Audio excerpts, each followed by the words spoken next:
असल में मुझे तुम्हारी मदद की जरूरत है। अनन्या किसी प्रॉब्लम में फंसी हुई है और तुम ही उसे निकाल सकते हो। मैं ये भी नहीं चाहता हूं कि अनन्या और उसके परिवार को पता चले कि मैं कौन हूं।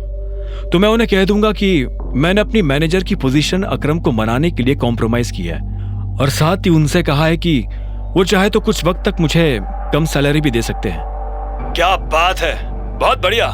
इससे तुम्हारा काम भी हो जाएगा और पहचान भी छुपी रहेगी।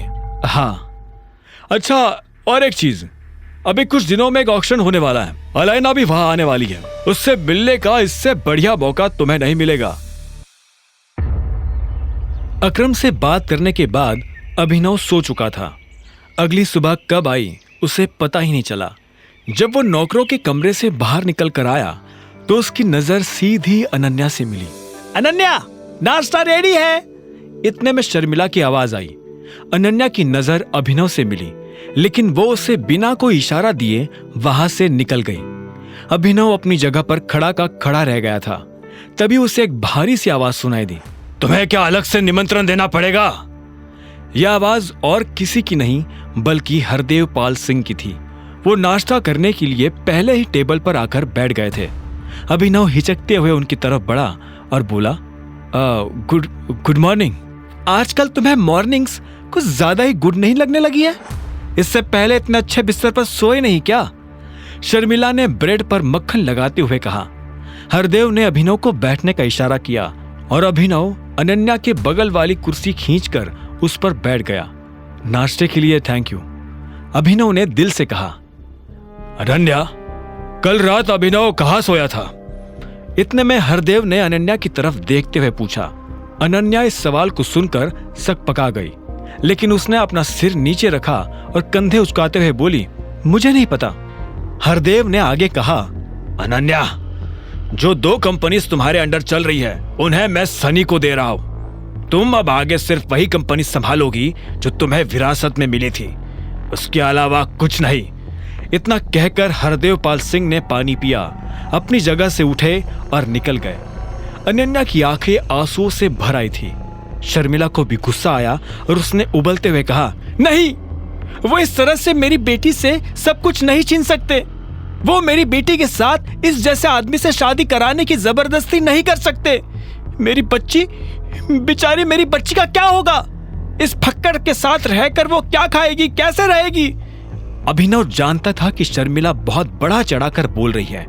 उसने धीरे से कहा, मैं उसका और अपना दोनों का ध्यान रख सकता हूं। मैंने अकरम सर से भी बात की है, वो तुम्हारी मदद करने के लिए तैयार है।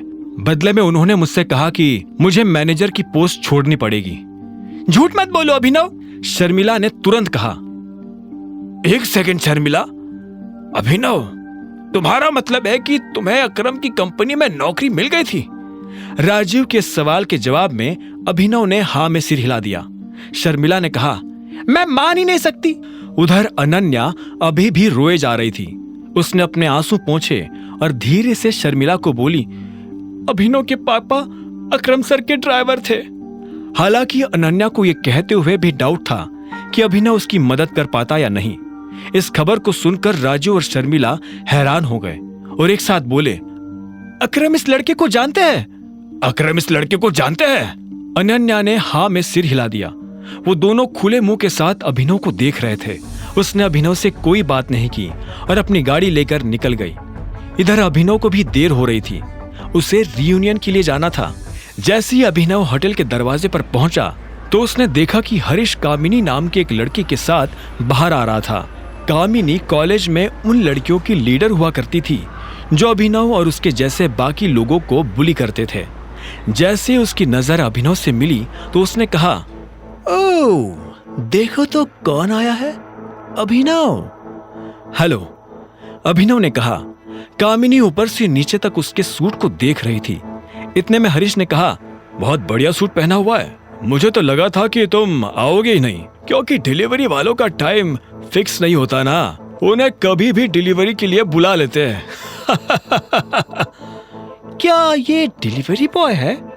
कामिनी ने हैरान होते हुए कहा। तुम्हें नहीं पता था? नहीं यार, मैं तो अमेरिका में थी ना, तो मुझे कैसे पता होता।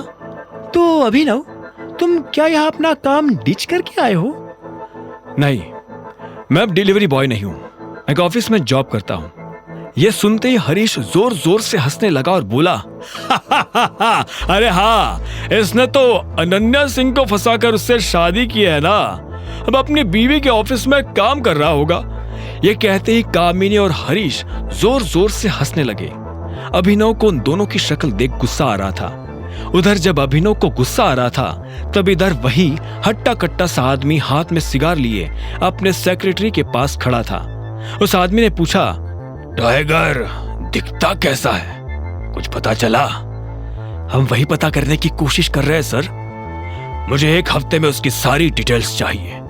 हमारे जासूस से कहो कि जरा जल्दी काम करना शुरू करे।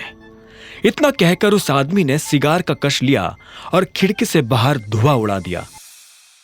आगे की कहानी जानने के लिए देखें अगला एपिसोड सिर्फ पॉकेट एफएम के यूट्यूब चैनल पर, और द रिटर्न ऑफ टाइगर के सारे एपिसोड्स को सुनने के लिए डिस्क्रिप्शन में दी लिंक से डाउनलोड करें पॉकेट एफएम ऐप।